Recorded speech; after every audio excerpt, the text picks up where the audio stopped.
Welcome to Sweet Life Beat Life. We hope this video helps. You start by confirming prerequisites: a Google account, an active billing method, and a project ID.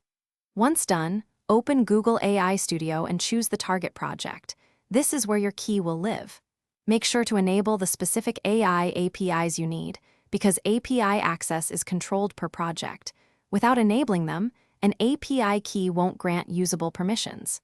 Now go to the project settings area to prepare for key creation. You'll see options for credentials and access control. You now create the key. Go to Credentials or Security in the project settings and pick Create Credentials, then API Key.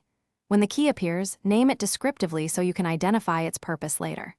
Next, set restrictions. Restrict by HTTP referrer, IP address, or by API to minimize misuse. This is critical because an unrestricted key can be abused.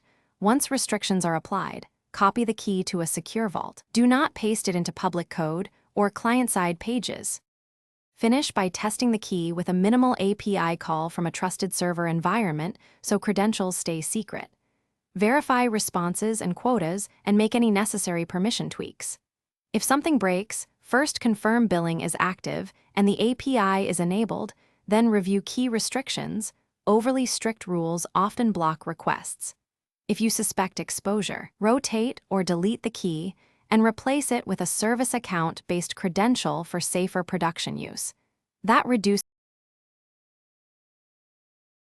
Thanks for watching. Consider subscribing if we helped you.